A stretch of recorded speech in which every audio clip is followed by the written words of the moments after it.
Please give a very warm welcome to the CEO of Logitech, Hanneke Faber.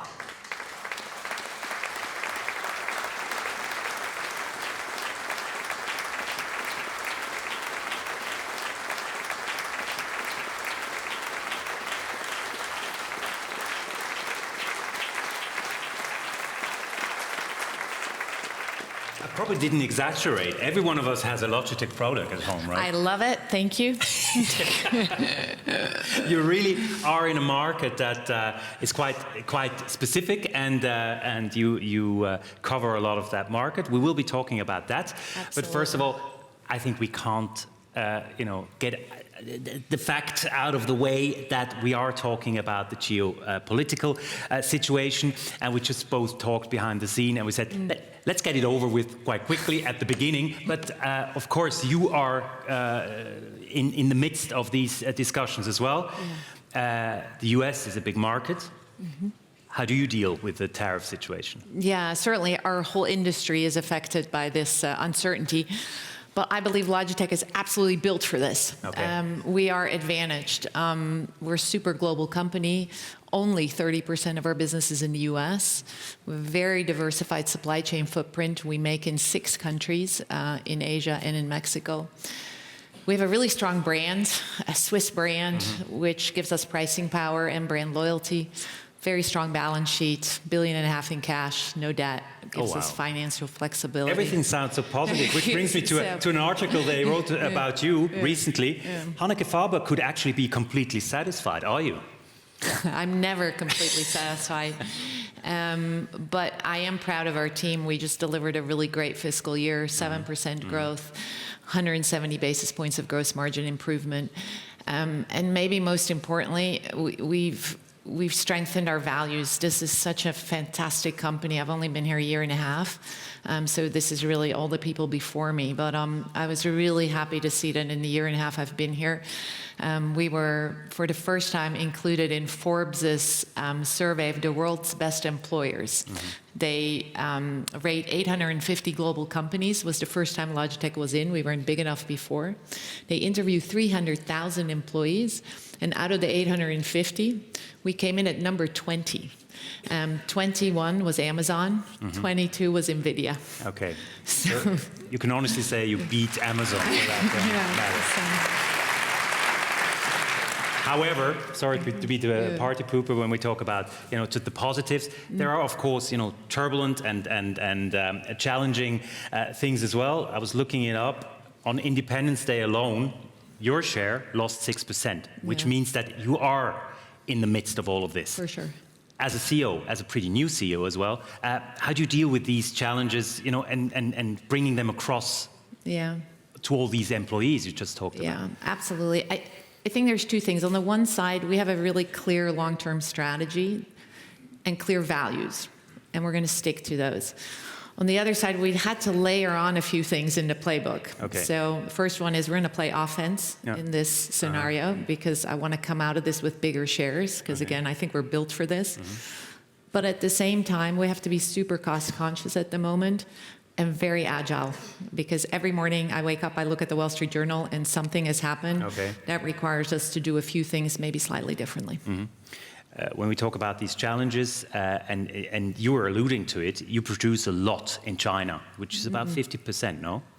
So we produce in 6 countries. Yeah. What goes into the United States, only 40% comes out of China today. But doesn't that put you in a difficult situation as well? No, because by the end of the year, it's only 10. All right.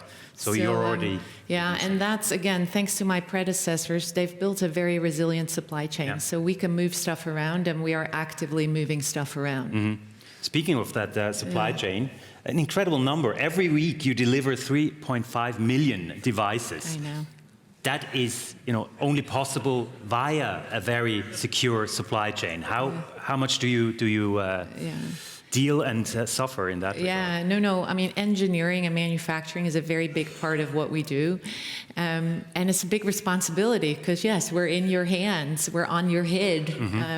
You're the cameras that we're the cameras that you rely on. So it's a big responsibility, but big focus on quality, big focus on engineering, which is a very Swiss thing. So we love being Swiss primarily, with a bit of Silicon Valley sprinkled in. The sprinkle, the famous Silicon Valley sprinkle.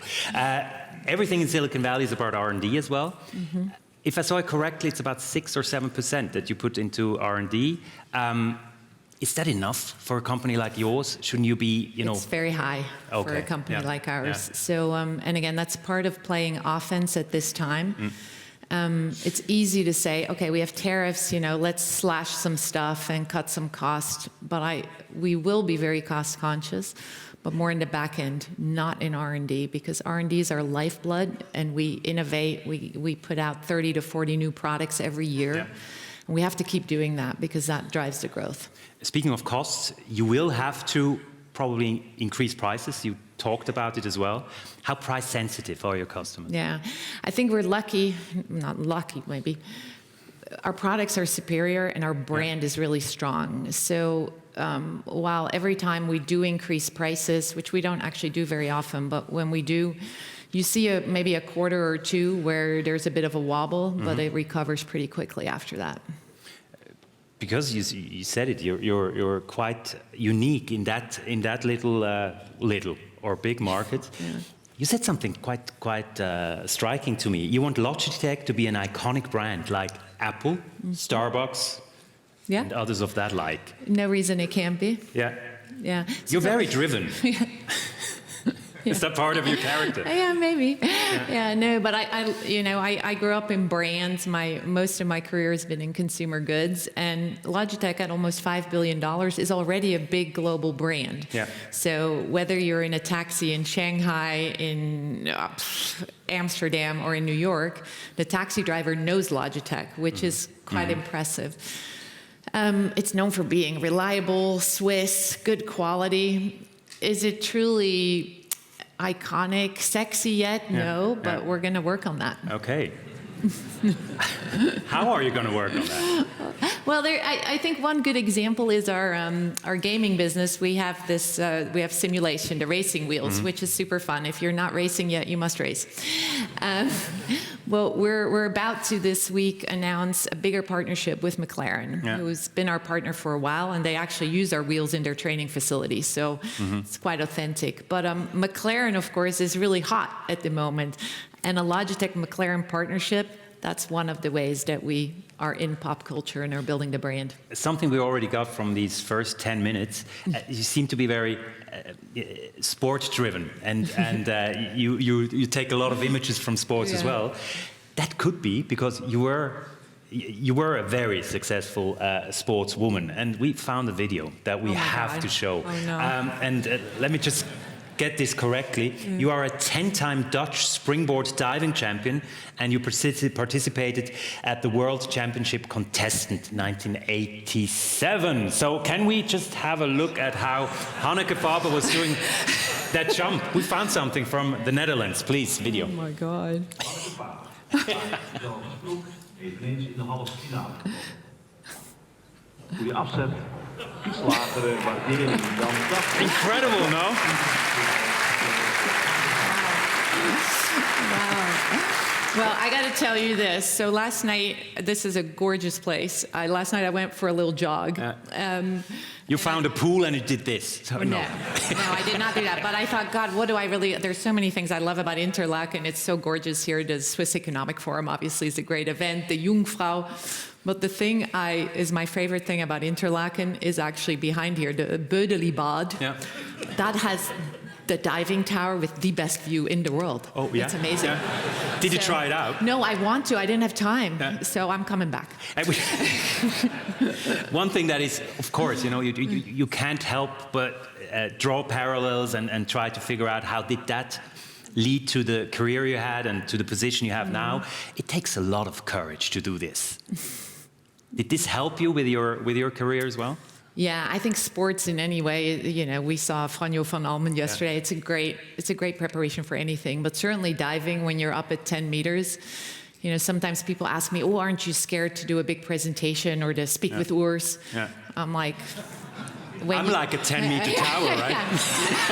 When you've been on that 10-meter tower and you've done, a back 2.5, Yeah. worse is Nothing not so scary. Okay, thank you so much. What a relief. Thank you so much.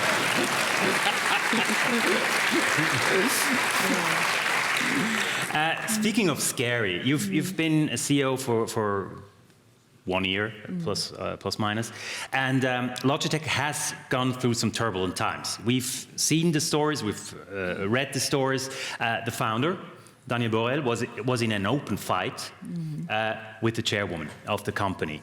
How did that affect your, let's say, your doing business and also your relationship to these two very important, but also powerful figures within the company? Yeah, it was an interesting year, but I think the key thing is, again, stay focused on the business and the people in the company, and we were able to do that, hence the strong results. And I have enormous respect for Daniel Borel. Founding a company, as we saw earlier here today, is not for the faint of heart. And Daniel's done a great job, and he leaves a phenomenal legacy. So I enjoy speaking with him. I learned from him a lot. So you're still in contact. Yeah. But Wendy Becker also has done a great job as the chair of Logitech, and she was recently appointed chair of Sony, $160 billion market cap company in Japan.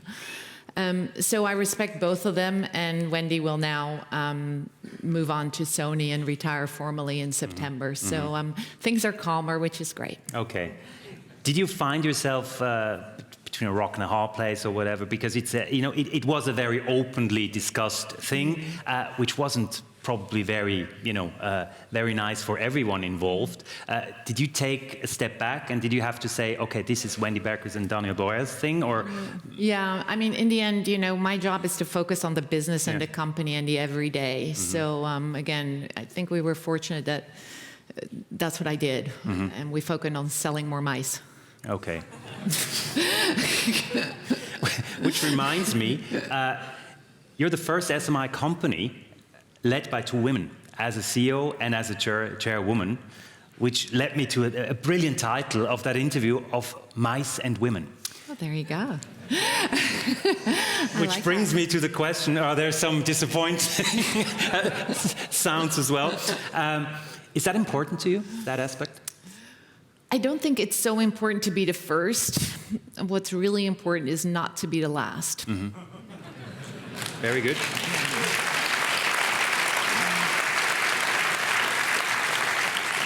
When we talk about the business of Logitech, very international. You have a lot of products in the pipeline as well that we heard. Where do you see the future? What is the one thing you want to achieve that maybe is typically Hanneke Faber?